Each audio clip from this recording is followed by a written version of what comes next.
Hello everyone, welcome to my YouTube channel. आज मैं आपको बताना चाहता हूं सैलरी पे टीडीएस कैसे काटा जाता है and who can deduct TDS on salary. Salary पे टीडीएस का जो सेक्शन है वो है 192। 192 सेक्शन सैलरी से डील करता है। Every employer is liable to deduct TDS. Every employer कौन होगा? कंपनी हो सकती है, कंपनी प्राइवेट हो, पब्लिक हो, individual, HUF, trust, partnership firms, societies, local authorities, all these employers are required to deduct TDS at a specific time period, at a specific rate and deposit it with the government.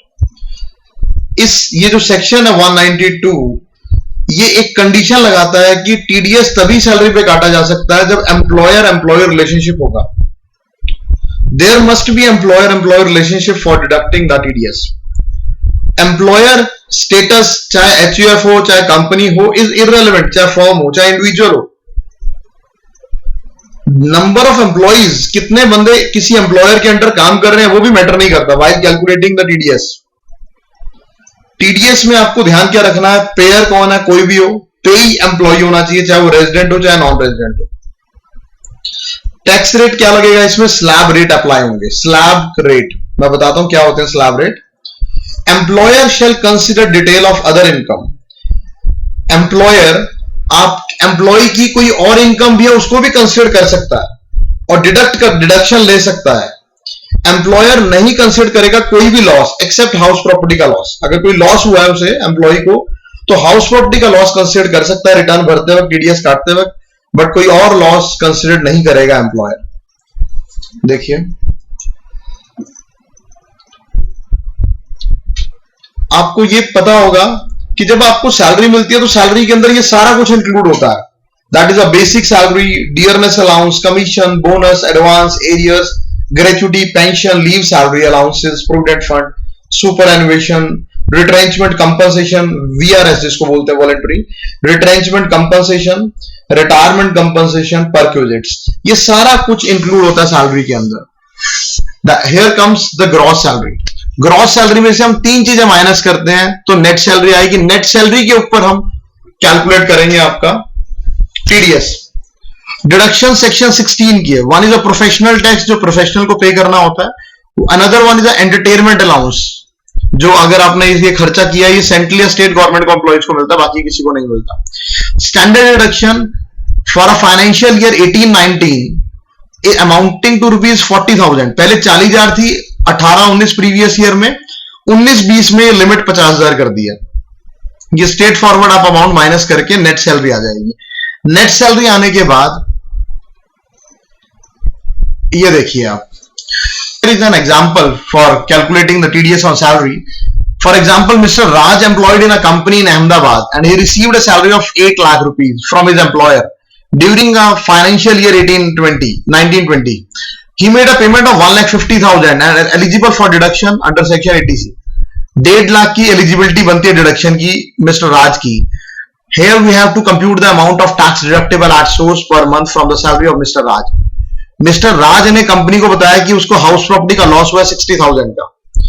Here we calculate income from salary amounting to ₹8 lakh, loss from house property 60,000, gross total income आती है 7,40,000, deduction eligible है 1.5 लाख की, minus करी total income आती है 5,90,000। अब 5,90,000 की income के ऊपर कंपनी कैसे टीडीएस कैलकुलेट करेगी? देखिए मिस्टर राज की मान के चलते हैं जो एज है वो 60 साल से कम है तो स्लैब क्या लगेगी? 2.5 लाख तक नहीं, 2.5 लाख से 5 लाख तक 5%, जो कि बनता है 12,500।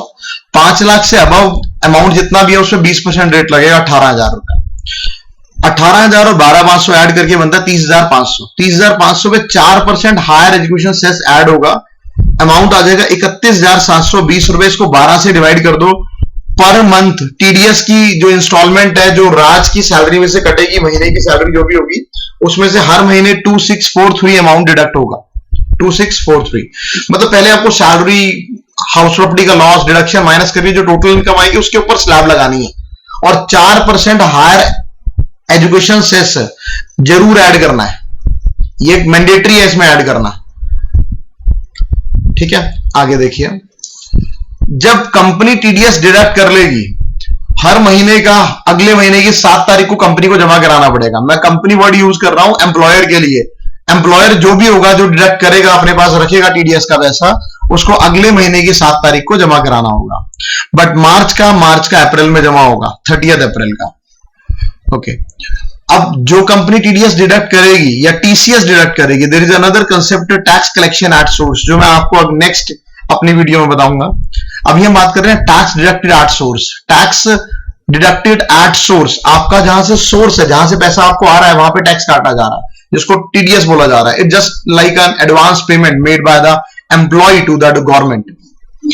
क्वार्टर एंड जब भी होगा, क्वार्टर क्या होता है, अप्रैल मई जून, ये 3 महीने का एक क्वार्टर है। जब वो एंड होगा अप्रैल मई जून, 30 जून को, उसकी टीडीएस की रिटर्न की ड्यू डेट है 31 जुलाई। ऐसे ही जुलाई, अगस्त, सितंबर की 31 अक्टूबर, अक्टूबर, नवंबर, दिसंबर की 31 जनवरी, जनवरी, फरवरी, मार्च की 31 मई। और टीसीएस की ड्यू डेट है 15 जुलाई, 15 अक्टूबर, 15 जनवरी, 15 मई। इन ड्यू डेट से पहले आपको रिटर्न भरनी है, अदरवाइज आपको पेनल्टी लगेगी फिर उसके बाद, इसके बाद।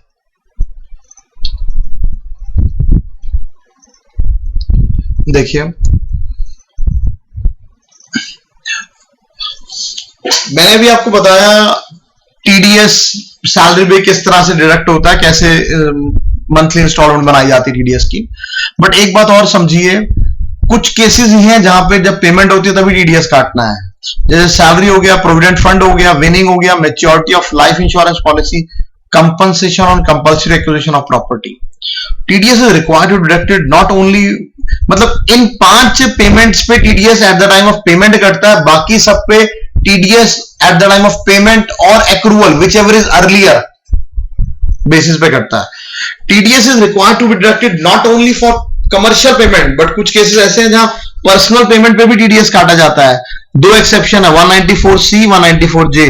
194C डील करता है TDS on contract, 194J deal करता है TDS on professional fees basically.